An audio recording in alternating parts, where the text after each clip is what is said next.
Swayam Prabha. Digital India. Educated India.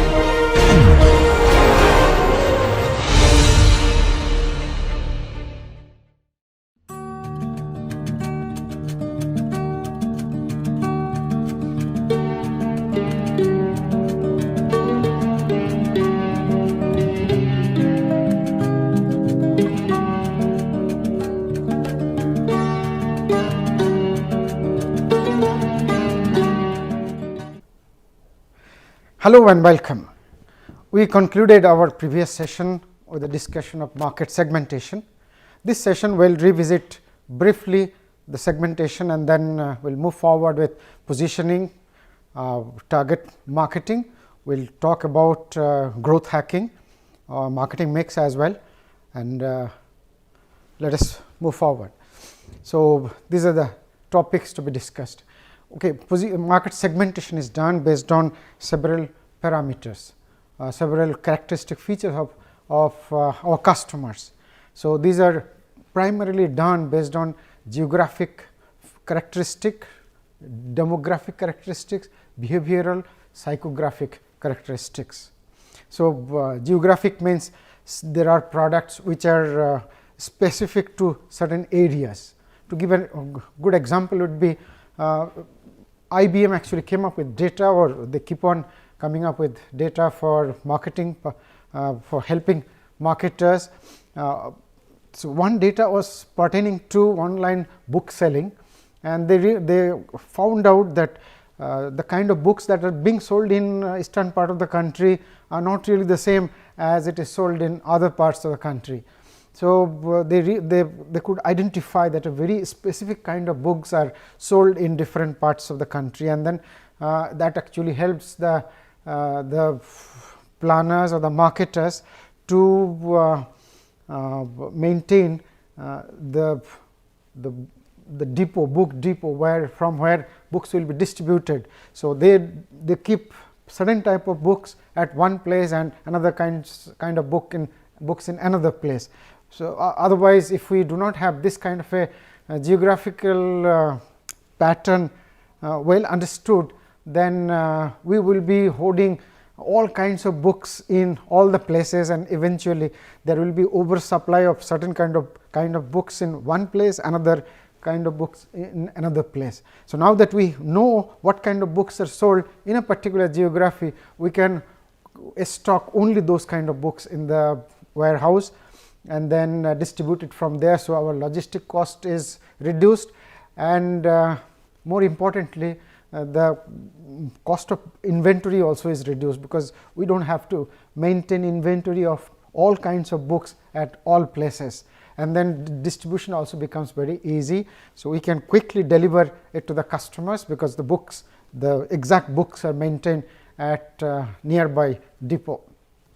So, that is how geographical segmentation helps. So, there will be many kinds of geographical parameters, like say you want to sell winter clothes. So, one particular part will be more intense cold, another part will perhaps not require that kind of dresses. Then there is demographic classification. So, demography indicates many things. It indicates income pattern, then gender, age, lifestyle, occupation, marital status, social economic group, ethnicity, education, religion, and there may be many more. So, depending on what kind of products you are selling, and if there is any connectivity, any correlation with a particular occupation, particular age group, particular demographic to be specific, then it helps us to reach out to them, to maintain stock, send the goods in time. So, channel deciding about the channel, most importantly creating awareness through some media where these kind of people are accessible. So, that becomes easy for us, for marketers to reach out, and then eventually to convert them into customer. Third is behavioral. So, behavioral is kind of ready to purchase, some attitude, rate of usage, benefit sought, loyalty status, etc. Like say you are means there are people who would like to go for holidaying. So, during say New Year or say during Christmas, or say some other occasion when most of the people normally roam around. So, you can identify that season, and then those kind of people who normally, like say Christmas is not for holidaying, but for religious purposes, or maybe for gift donation and all that. So, if there is a company who are more interested in marketing goods that are popular for exchanging during Christmas. So, those kind of companies will identify these people, and then accordingly they will promote their products. So, then psychographic another, this is related to personality, belief, values, sense of values, like this is more about the Maslow's hierarchy. So, depending on at whatever level your customers are, you can design them accordingly, and then you can actually make those products available. So, there are some examples given at the bottom, you can have a look and understand it even better. Okay. Now, about segmentation, a very related article is about TAM, SAM, SOM, and this is to be understood very thoroughly. It actually helps in several issues, like it gives you a fair idea as to what your market is, what the size of the market, and then it helps you to make valuation of your company. It helps you to tell your audience, the investors, how you are going to create value for them as well. So, let us discuss what do they mean. So, total available market is the entire market, meaning suppose you are selling a particular good, say motorcycle. So, and you are selling it in India, suppose Indian market is your market. So, as many motorcycles are selling in the country in a year, so much is the market size. So, you know how normally this data is available. So, that is the TAM, total available market.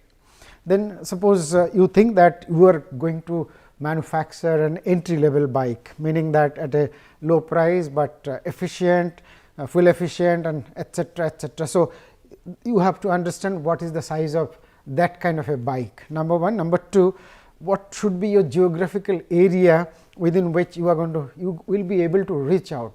Suppose your capacity is to reach out to maybe 3 states, you will have to set up all logistic, distributor, then dealers, etcetera. So, you may actually think that okay, within a year or within 2 years, within some period you may actually acquire maybe 3 states. So, whatever number of entry level bikes that are sold in all these 3 states is your SAM, that means serviceable available market. This is the market that is available before you can service to them. So, but then the chances are very high that if there are, say, you are not the only player, obviously there are other players. So, whatever is the capacity of this, say 3 states is your immediate target, maybe within 2 years. So, 3 states, say X number of entry level bikes are being sold. Now, you are going to acquire, maybe you may actually think that okay, we will achieve something like 10% of the market share within the next 2 years. So, that gives you data about what will be your sales in 2 years in the second year, first year and second year. If you can really gather these data, these are secondary data. There are several databases available where this data will be available. So, once you understand your TAM, SAM, SOM, you have a clear idea about the possibility of your turnover moving forward. And if you understand the turnover, and if you know the average EBITDA, earning before interest, tax, depreciation and amortization, then you can actually make a profit projection, a valuation projection, and you can give a fair idea to your investors as to what will be your valuation maybe in the second year, third year, fourth year moving forward. So, with the knowledge of TAM, SAM, SOM, you actually know all of that. Discussion about EBITDA will be done in future, but for the time being, suppose you are preparing a project report and you have no clue as to what should be your sales projection in the next year after next year. Now, this is where actually your TAM, SAM, SOM will be helpful, particularly SOM. serviceable obtainable market, meaning how much of the market you are going to obtain or acquire. So, that is the market you are going to service. So, if you have some data about SAM and you make some kind of a reasonable projection, say 20% of that or 10% of that, then you can make a meaningful sales projection. And then if you can make a meaningful sales projection and if your investors agree that okay, in the second year your turnover is going to be like this, in the fifth year your turnover is likely to be something like this. Say in the second year your turnover is say 100 million or whatever, 100, let us work without an unit, and in the fifth year suppose your sales will be 500, whatever that is. Now, if suppose your EBITDA margin is say 20%. So, in the second year your sales is 100, EBITDA is 20%, meaning 20. In the fifth year your sales is 500, EBITDA margin remains 20%. So, it is 100, EBITDA is 100 in the fifth year. Now, you will have a multiplier of EBITDA. Normally for valuation there is always some kind of a multiplier. So, if you have a multiplier, say you know that multiplier is say 40, meaning that whatever is the EBITDA, 40 times that is the value of the company. So, if your EBITDA in the fifth year is 100 multiplied by 40, that means 4,000 is the value of your enterprise. Now, if you have raised money and if you have given 20% or something to your investors, now investor will calculate that okay, 4,000 is the value in the fifth year. Now, I have 20% share there. So, I have 800 is my value. Now, if he is investing, he or she or they are investing say 20 for 20% stake. So, they are going to gain a value of 800 out of investment 20. So, they will estimate the multiplication, how many times they are getting their return, they are being returned, means what is the return on their investment, and then they will make a kind of investment decision, okay, it makes sense or it does not make sense, whatever is their expectation out of based on the risk and this return, based on the inherent risk and this return, they will make a decision, make a call whether to invest or not to invest. So, this gives clarity to your investors, to you as well, because while negotiating whether you give them 20% or you give them 10% or 50%, you may have a fair idea and you can make a bargain that look, your return is going to be say 20 times or something, whatever that is, 40 times. So, if that is 40 times, you can always say that this is too much, you should expect 10 times return. So, in exchange for what money say you are giving me say whatever 50 or 40 or whatever, you should get only 10% or 5%. So, that is how SAM helps. To understand this better, let us give that example. Suppose in the whole of country the 10 carat jewelry or low quality middle kind of jewelry market should be say 1 lakh crore rupees in a year. Now, in the village that you are targeting, this 10 carat gold jewelry market should be about 10 crore. So, this is your SAM. Now, you suppose decide that okay, we will target 10% of this market share. So, 10% of 10 crore becomes 1 crore. So, 1 crore is your SAM. Now, you tell anybody that okay, our targeted sale in the first year is 1 crore, there is a basis for that. It is not coming from thin air. Everybody is going to trust your data. They may question your basic premise or hypothesis, but then if your data is logical and if you are basing all these based on secondary available data, then there is no question that this is reasonable. Next item is positioning. We'll go fast because time is short. You want to provide a product that appealed to your target customers, a 10 carat jewelry, meaning it is cheap, it glitters as good as 22 carat gold, and it gives the same esteem because gold jewelry has both the features of branding. One is emotional, another is rational. So, rational because they look beautiful. So, the purpose of gold is to glitter, and then people wearing that should look beautiful. So, they are going to look beautiful, number one. Number two, esteem, the sense that I am wearing something valuable, they hold it as investment in their. So, there are three aspects actually, other than the main two aspects, there may be three, whatever. So, you are actually offering all the values to the particular audience that you are targeting. So, you position your jewelry to the middle income group with women of middle ages, maybe something like from say 15 to maybe 50, and then you know that they can afford, number one, and so you virtually identify these people for your product. So, there is a wonderful product market fit. Now, you just tell your own story, have the narrative that this is going to give you the feeling of real gold jewelry, and you are going to feel the same kind of esteem and value, and there will be recycled value as well.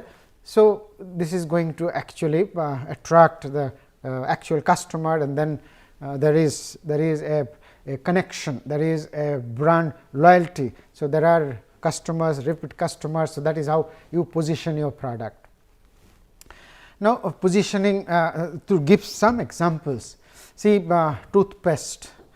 All the toothpastes are almost similar in terms of quality, in terms of efficacy, in terms of the functionalities that they are expected to function. But then you take any toothpaste and look at their advertisement, you will find that they try to send across a different kind of message.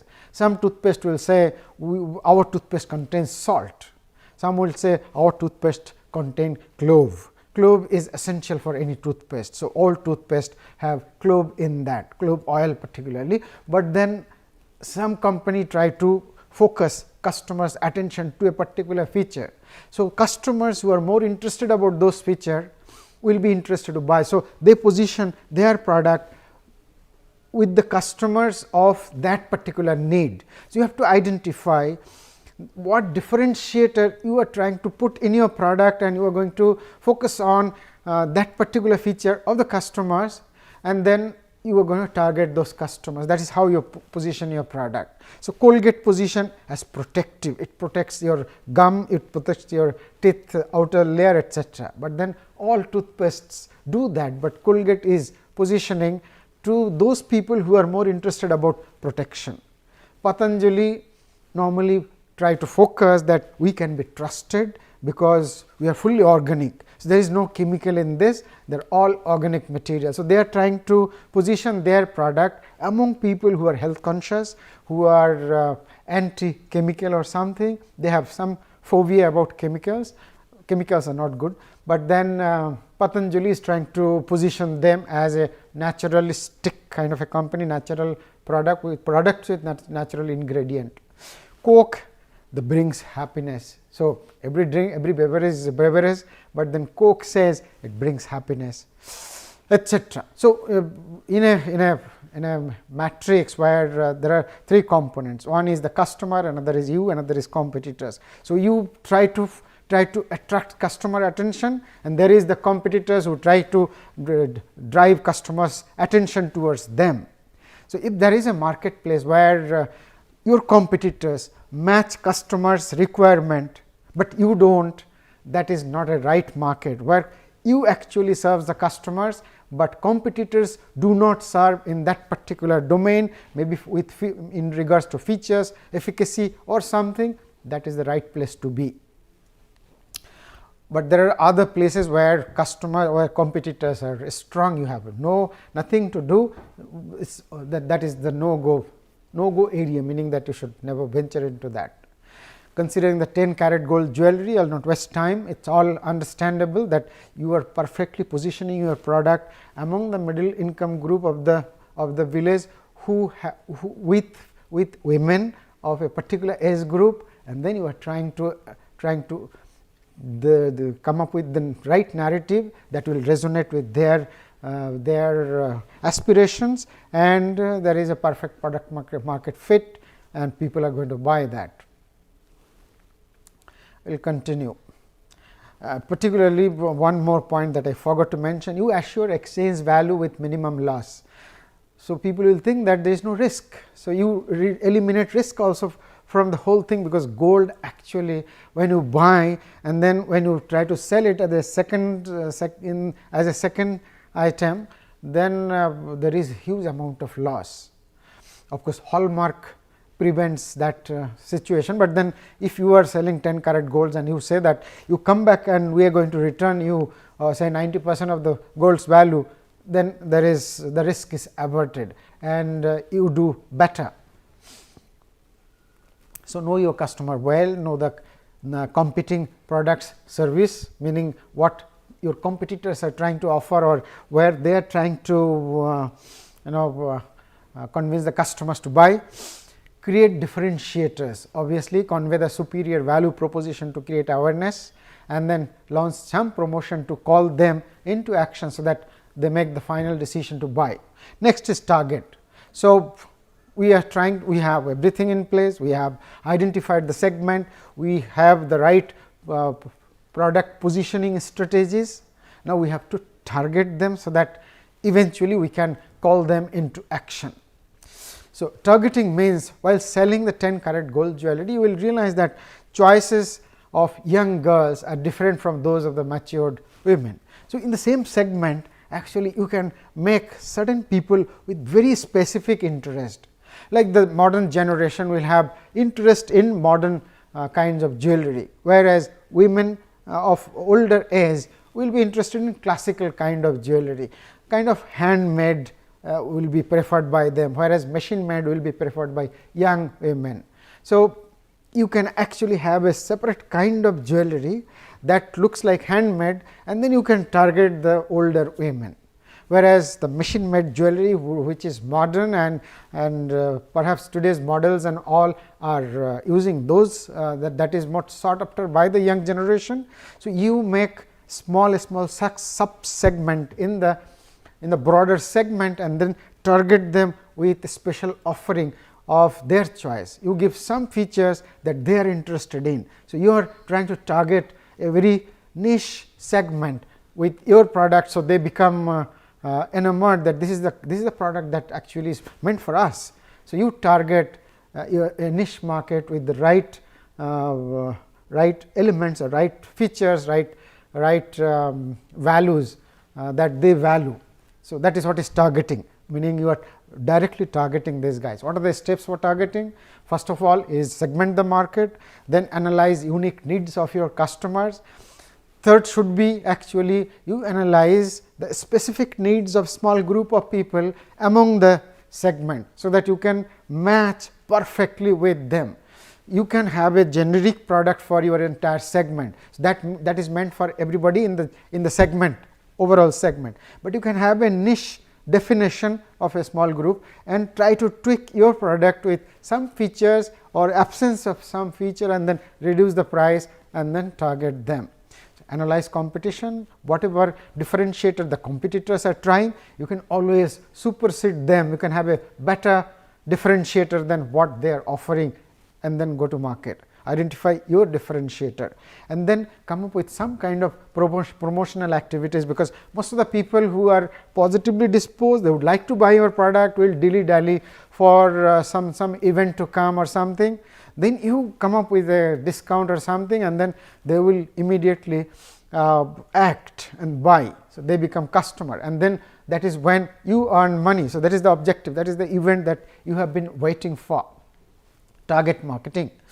Target a niche within a segment, understand the specific needs, meet its customers' specific needs. You solve a specific problem of a niche market, provide customers with a wholesome satisfaction and unique experience. Having said all that, you have done everything. Now, you have many other strategic actions to be taken to really ask people to call to action, or call people into action, so that they buy. There are many other possibilities, particularly there are constructs or say strategic actions that you can take to really entice people into buying your product. You can give some convenience to them other than qualities and etc. Of course, this is what is marketing mix. Marketing mix includes product also. So, whatever differentiator you are giving in the product, that includes in marketing mix. Marketing mix actually consists of 4 P's. One is the product, and second is the price at which you sell the product. Third is the place, meaning how you send the products, from where you want your customers to buy the product. Fourth is promotion. So, you call into action. So, product means you try to make a differentiation, you have a unique value proposition. So, you want to make a perfect product market fit, meaning whatever the customers are asking for, you try to match that and you try to do something better than your competitors. So, you have a differentiation, that is the product. Price, you try to show that you are a price leader or cost leader, meaning that you try to cut corners here and there and then reduce your cost and price it competitively.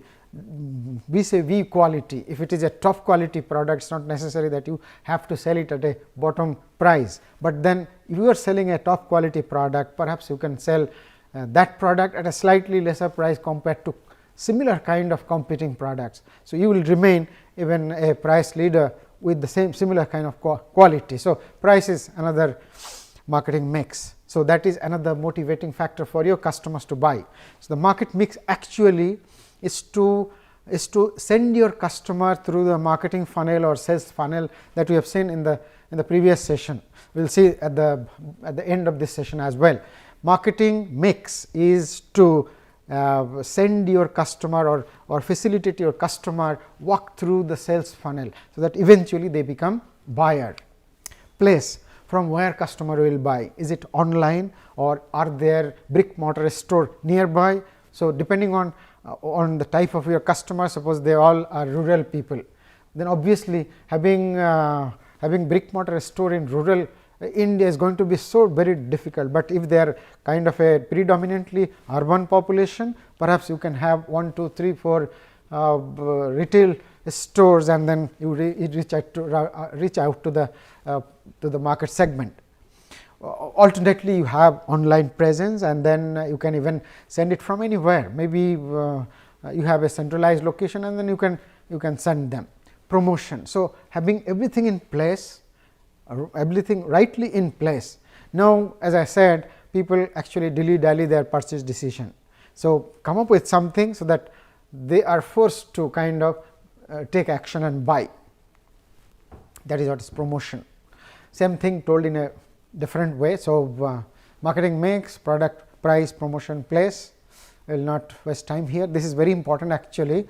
Product means a solution of the customer's pain. So, when you view marketing mix as product, price, place, promotion, from customer's perspective, it is customer's solution, price is customer's cost, place is customer's communication and delivery, promotion is customer's convenience, meaning your product will solve or alleviate or overcome customers pain. Your price will be paid by customer and that becomes their cost.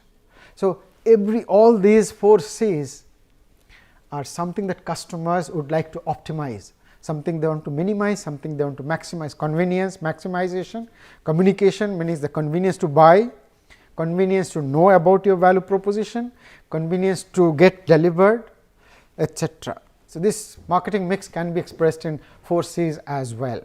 So, here are some elements of the different marketing mix. Say for product market fit, quality, efficacy, packaging, branding, warranties. There may be many more things. There may be esteem built into that. There may be experience built into that. As I said, experience is a new thing that most of the customers prefer.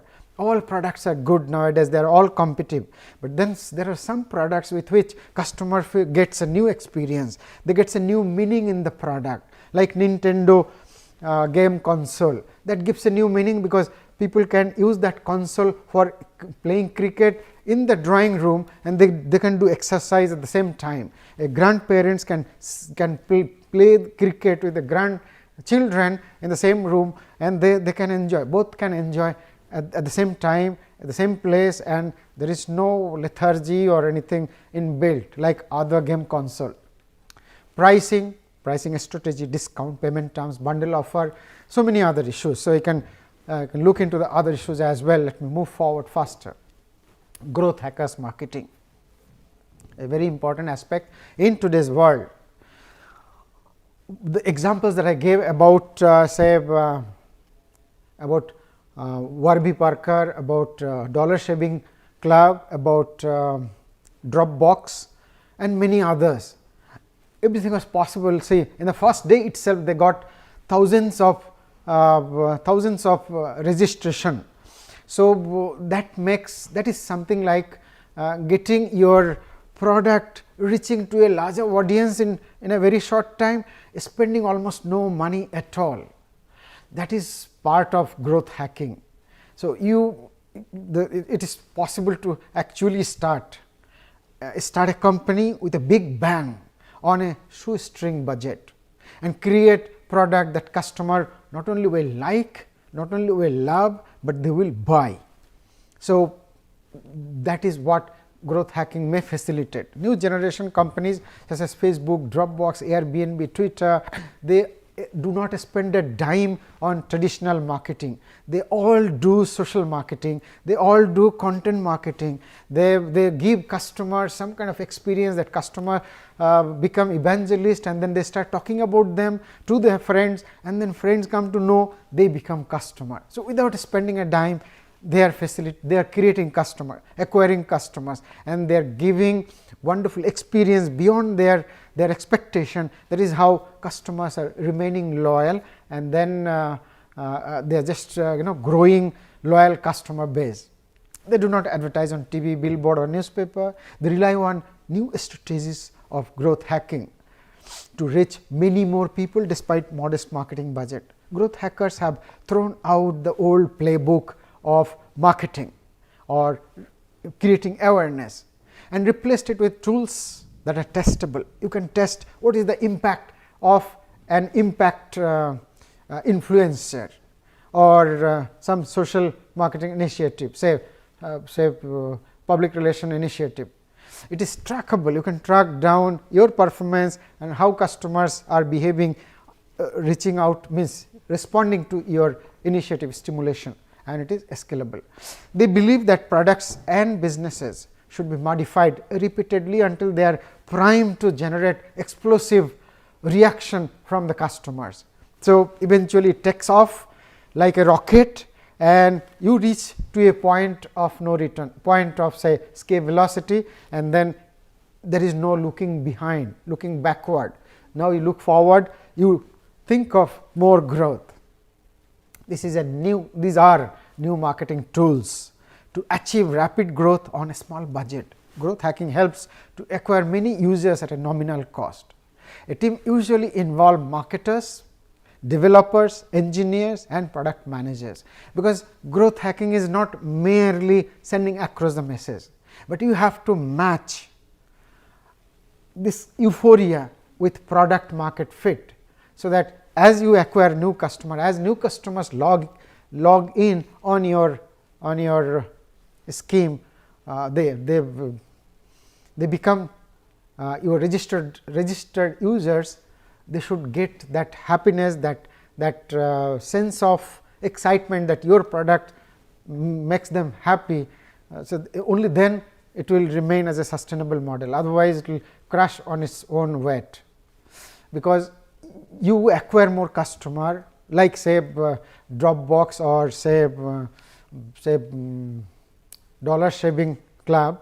So, in the first night or first day, first 48 hours, you have 10,000, 12,000 log registration. Now, if they are not happy, they will go away. New customer may come, but then anybody coming here not satisfied with your product will go away. It is almost like a leaky bucket. You are keeping on pouring water and ordering passing away from the other end. So, that does not help. So, growth hacking supported by product market fit will only help. Otherwise, growth hacking will remain as kind of a vanity matrix, meaning you have a wonderful data to talk about. You tell people that look, there are something like 50% growth in my registered users, but then they are not translating into customer, because they become customer, they do not come back for as a repeat customer. So, that is kind of a leaky bucket. So, that does not lead you anywhere. Suddenly you will realize there is no new registration and all the old registered users are gone. So, you kind of fall over the precipice. So, one has to be very careful about growth hacking. Growth hacking reduces customer acquisition cost, because you do hardly anything to do this kind of marketing, and then there are huge number of, like say Dollar Shaving Club, there is hardly any cost, but then you get huge number of customers. So, per customer acquisition cost is hardly anything. Help increasing margin, ease of product extension, meaning that once you develop this kind of a connectivity, you introduce another product under the same brand or maybe slight extension, people will buy that product as well. People now have some kind of a trust on the brand, so other products also will sell, and promote long term sustainable growth, else you will pour water in a leaky bucket. Growth hacking use iterations to rapidly test persuasive copy, email marketing, SEO and viral strategies to increase conversion rate and achieving rapid growth of the user base. Meaning, you have to really go through that validated learning process, develop minimum viable prototype, send it to the customer or bring the customer on board, get their evaluation, and then refine the product accordingly, have a viral video, and then more and more people will come, get immediate feedback. Whenever you are selling, get immediate feedback, continue to change rapidly to meet changing needs, not even changing needs. Some as you enlarge the customer base, newer and newer requirement will arrive, because some customers will complain about something, try to match all the customers requirement or at least optimize the satisfaction level.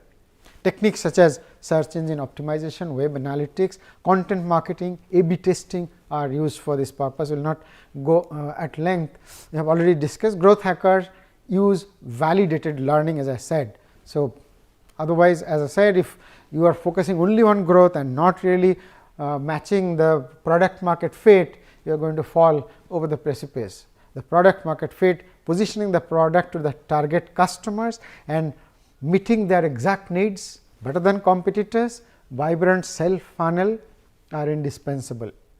So, whatever we have discussed during this marketing for a startup sessions, these are all important. Every element is important. Only then growth hacking is going to help you retain customer and then help you to grow your organization, your startup. Otherwise, you will be surprised. How fast to grow? So, same message given differently. Every decision that a growth hacker makes is driven by seeking measurable growth. They should be able to measure how much growth, and then they should be able to measure what is the retention rate, what is the attrition rate. If the retention rate is not really something appreciable, there is no point doing this hacking. Even if you are trying to acquire new market, you are enlarging into different geography, maybe you are going abroad and then different countries, you should know how much you can manage. How much you can manage with your production, not only production, how much, because every geography the customers may be different, their aspirations may be different. So, if you start burning cash in some geography, it may not be unsustainable. It will suck all the resources from the geographies where you are actually making positive cash flow. So, it should be very careful while expanding your market, expanding your customer base, everything. Create a viral loop, choose the right growth engine, leverage everything including marketing. Viral loop, you must be able to make your customers do the advertisement. If you are capable of having a viral loop, so customers are going to talk about it, and then they are going to convert their friends into customers through referral, through word of mouth, and thing is done. Should be careful about vanity metrics. Perhaps we will discuss again some other time, but there are many data like how many employees are working in my company, what is my turnover, what is the growth in footfall. These are all vanity metrics. You should be careful about that. Unless these metrics are converting into revenue, into cash flow, positive cash flow, these may not be useless. So, you may remain in the realm of some kind of a dream that we are doing wonderful, but suddenly you will find that there is no cash flow and there is a negative cash flow, and you have to shut down. Many companies shut down suddenly because of this, because they are happy with the vanity metrics, and they are not really focusing on how these metrics are converting into the bottom line, meaning the profit. So, all these points should always remain the back of your mind when you try to grow, and what the metrics actually mean and what strategy you should be adopting. This is a sales funnel that we started with. So, following all the models and tools that are available for converting public at large into prospect, into converting them or identifying the right segment what we are going to target, and then take them, walk them through the sales funnel till they become buyer. Not only that, our objective is that they should be satisfied customers, so that they come back again and again. Not only that, they become evangelist for us, they spread the word of mouth, they tell their friends about our story, and that their friends become our customer. So, that is the objective of the sales funnel, that is the objective of our marketing initiative, whatever we see. So, we identify our segment, that is the that gives us the TAM, then the SAM, and eventually some people are actually our customer to whom we cater to, that is our SOM. And we have, if we really can manage all that, we have a wonderful business. This much is for today. This is the reference, and the first word and the last word. The best product may not always sell, but you do best marketing, perhaps you will be successful. Thank you so much.